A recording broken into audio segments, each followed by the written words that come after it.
Congress party reacts sharply to Tamil Nadu government's decision to release assassins of former Prime Minister Rajiv Gandhi. Congress Vice President Rahul Gandhi questions the justice to common man if former Prime Minister's killers are released.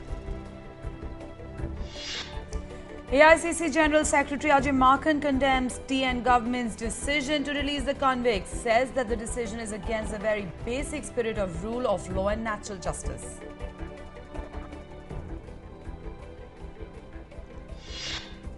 Telangana bill to be introduced in Rajya Sabha today. Rajya Sabha witnessed repeated adjournments on Wednesday owing to widespread uproar on the Telangana issue.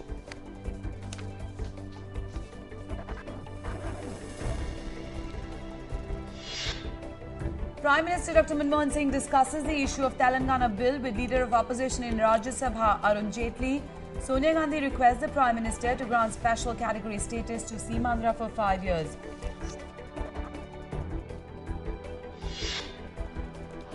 Andhra Pradesh Chief Minister N. Kiran Kumar Reddy resigns from the post of Chief Minister and Congress party membership. The Seemandhra region witnesses a shutdown after YSR Congress and TDP calls for a bandh. Parliament passes 4 bills with the Rajya Sabha approving them. The bills are Street Vendors, Governors' Emoluments, Allowances and Privilege Amendment Bill and National Institute of Technology, Science, Education and Research. Anti-corruption crusader Anna Hazare praises West Bengal Chief Minister Mamata Banerjee for her simplicity, formally announces his support to the Trinamool Congress.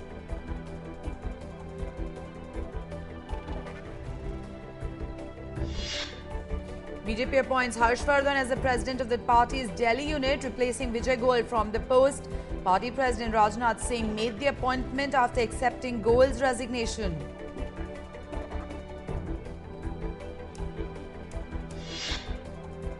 Supreme Court agrees to hear the centre's plea seeking implementation of 4.5% sub-quota for backward classes minorities. A bench of Apex Court asked the government to file a proper application seeking modification of its earlier order. The Apex Court rules that irrespective of any religious background, people are free to adopt children. This paves the way for adoption of child by persons hailing from Muslim community, even though it is not allowed under their personal law. A Delhi court awards death penalty to 3 youths for abduction, gang rape and murder of a 19-year-old girl. The mutilated and decomposed body was recovered from Haryana village in 2012. The court says the case falls in the category of rarest of rare.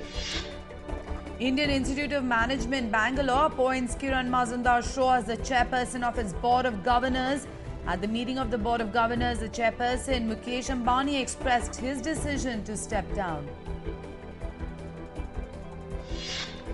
Cross LOC trade in Jammu and Kashmir to resume from today after remaining suspended for a month almost. The decision was taken at a meeting at Common Post between the officials of India and Pakistan. Facebook to buy fast-growing mobile messaging startup WhatsApp for $16 billion in cash and stock. The world's largest social network looks for ways to boost its popularity.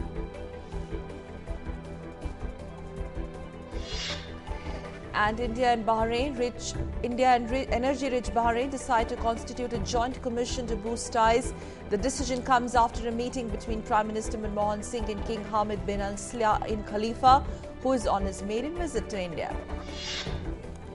Ukraine's president meets opposition leaders as they call for a truce and for negotiations on ending bloodshed to begin. This comes following a flare-up of violence that left at least 26 people dead. And 5 persons were killed while 80 others were injured when twin suicide car bombings ripped Lebanon. The Al-Qaeda-linked Abdullah Azam Brigade has claimed responsibility for these blasts. U.S. Secretary of State John Kerry and Palestinian President Mahmoud Abbas meet at important point in talks. United States calls it an important point of negotiations over an Israeli-Palestinian peace deal. And US authorities issue a warning to airlines flying to the US to watch out for militants who may have hidden bombs in their shoes. Sources say the US had specific intelligence indicating a plot to use a shoe bomb.